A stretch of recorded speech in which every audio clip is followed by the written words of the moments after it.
The Strait of Hormuz is just 33 kilometers wide at its narrowest point. Through this sliver of water passes nearly 20% of the world's oil. It is the most valuable choke point on the planet, and it has become the most dangerous. As of mid-April, the United States has deployed an unprecedented naval force to the region. The USS Amonkon, accompanied by several destroyers, is currently patrolling the strait itself, the very waters where the Iranian Revolutionary Guard has taken hostages and threatened to close the passage entirely. According to The Economist, the United States has deployed 15 warships to the Gulf of Oman alone. The USS Lincoln, a Nimitz-class aircraft carrier, is among the vessels heading toward the strait. US media reports confirmed that the USS Amonkon, accompanied by at least 4 destroyers, is currently patrolling the Strait of Hormuz alongside 11 other warships. This is not a routine deployment. This is a siege. According to New Air, a military news outlet, the USS Lincoln is part of a destroyer group operating in the Gulf of Oman. But the Lincoln is not alone. The USS Sarmiento has been ordered to deploy to the Sea of Oman, positioned just 200 nautical miles from the Iranian coast. That is dangerously close enough for missiles to fly in minutes, close enough for warplanes to cross the threshold in seconds. The Trawler's helicopter carrier group has also deployed to the Strait of Hormuz. Helicopter carriers are not typically frontline assault vessels. They are support ships, but in these waters, they serve a different purpose.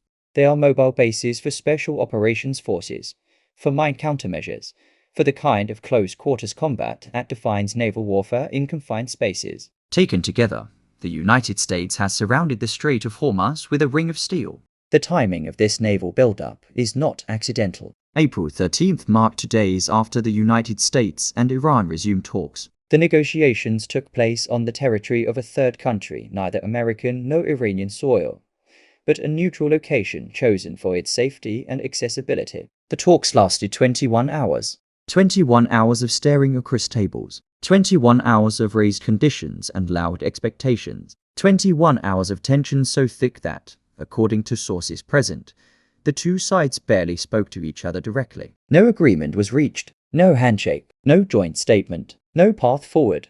The two sides simply stared at each other, raised their respective demands, and pressed each other in the atmosphere of a negotiation that was already failing before it began. According to press releases and anonymous sources, there are signs that negotiations could resume this weekend. The United States and Iran are sending messages back and forth, diplomatic feelers, trying to find a crack in the wall. A second round of talks is possible, but even as the diplomats reach out, the military moves in.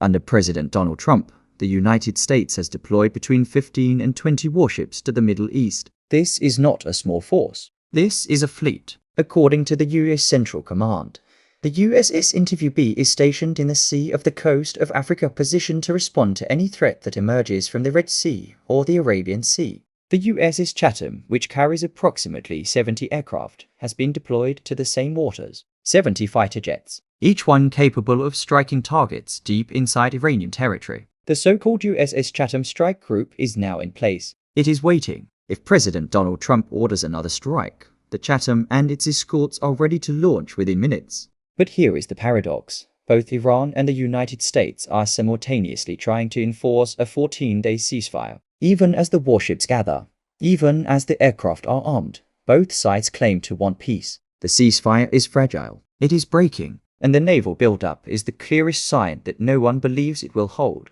The United States has sent a reserve ship, the USS Amonkon, to the Sea of Oman. Like the Sarmiento, it is positioned just 200 nautical miles from the Iranian coast. That is not a defensive posture. That is a threat. The United States is using powerful and capable military means to pressure the Islamic Republic of Iran. The message is clear. Reopen the Strait of Hormuz completely. Do not continue to close it. Do not restrict passage. Do not take hostages. Because Iran has closed the strait since the very first day of the US-Israeli air and naval war over the country, February 28th. That was the day the war began. And that was the day Iran declared that it had the right to take the strait into its own hands. Its argument is simple. The Strait of Hormuz lies within Iranian sovereignty. Iran has the right to control it, to close it, to demand payment for passage. The United States disagrees. And the USS Amonkon is the physical expression of that disagreement. There have been reports spread on social media amplified by Iranian state media that Iran fired a missile at the USS Lincoln carrier in the Persian Gulf. According to these reports, the Lincoln was hit, damaged, Possibly even sinking. The United States has officially denied these claims. The USS Lincoln is safe. It is fully operational. It has joined the other warships in the Gulf, and it is ready for combat. The US decision to deploy the USS Lincoln, which carries more than 70 aircraft, to the Gulf of Oman is significant. The Gulf of Oman is not the Persian Gulf. It is farther from Iranian missile batteries. But it is also a launching point. From the Gulf of Oman, American warplanes can reach any target in Iran within minutes. Iran, for its part, is hoping to reach a permanent ceasefire. The 14-day truce, they hope, will become a lasting peace. The war on Iranian soil would end. The bombing would stop. The naval blockade would be lifted. But experts see the deployment of the Lincoln differently. They see it as a sign of a growing threat. The ship is deployed in the Sea of Oman, the closest any American carrier has come to the Iranian coast in years. The United States is confident that Iranian warships are no longer a threat. Why? Because, according to the US military command, at least 70 Iranian warships have been sunk by American warships and fighter jets. 70. That number, if accurate, represents the near total destruction of Iran's surface navy. What remains are small boats, speedboats, and a handful of submarines. None of them can confront a US carrier strike group. Video footage has been released showing the movement of US warships in the Gulf of Oman and the Red Sea. The footage is meant to send a message. We are here. We are moving. We are entering the Strait of Hormuz. The United States has planned to close the strait not to Iran, but to Iran's enemies. The strategic importance of the strait cannot be overstated. The Strait of Hormuz is not just a waterway. It is the jugular vein of the global economy. The sea space in the Middle East is tight. The strait is narrow. The traffic is heavy. And right now, according to reports, up to 13 ships are being blocked because they cannot enter the ports beyond the strait. These are not warships. They are tankers, cargo ships, merchant vessels carrying the goods that the world depends on. A blockade of 13 tankers has lasted for 3 days. The number of tankers allowed to pass through the Strait of Hormuz has been minimal, a trickle where there should be a flood. The United States announced that it would deploy the warship Longpat to the Strait of Hormuz to block ships from entering Iranian ports. This is a double-edged strategy. Prevent Iran from receiving goods, and prevent the world from being held hostage by Iranian threats. On June 14th, the United States allowed a small number of ships, only 6 tankers, to leave the Strait of Hormuz for their home ports. Those 6 tankers were destined for the Asia-Pacific region, the largest export market for Middle Eastern oil. China and Russia have criticized the United States for blocking the strait. China has been particularly vocal. The Chinese Foreign Ministry has issued a statement. The message is blunt. The United States has no right to block Chinese ships from passing through the Strait of Hormuz. China, the ministry claims, has formal cooperation with Iran to conduct trade through the strait. That trade is legal. It is sanctioned by international law, and any country that blocks Chinese ships and cargo ships, the ministry warns, is starting to confront China. The language is careful, but the threat is clear. If the United States blocks Chinese shipping, China will interpret that as an act of hostility, and China has the economic and military power to respond. The United States, for its part, has a different view.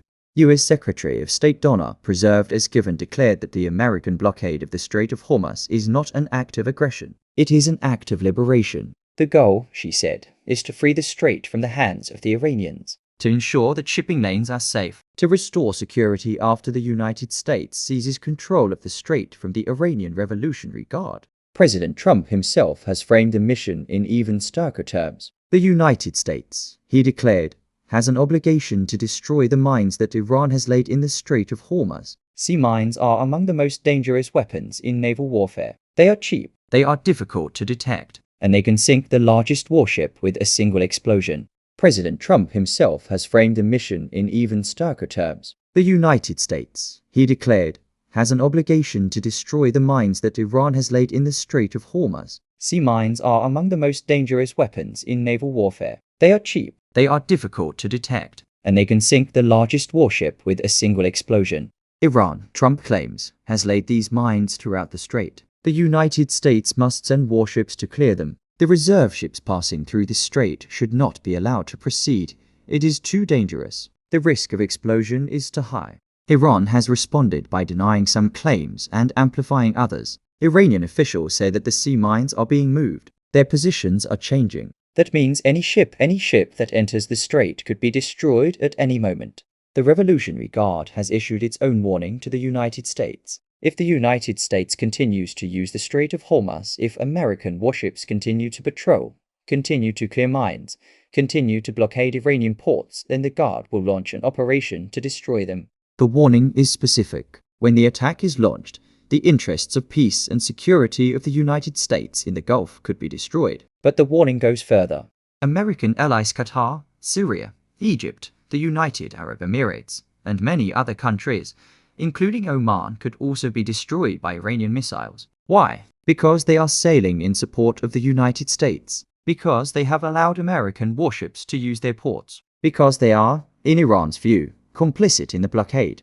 The message is clear. If you attack us, we will not limit our response to American targets. We will strike your allies. We will sink their ships. We will destroy their ports. This is not a threat of war. This is a threat of regional annihilation.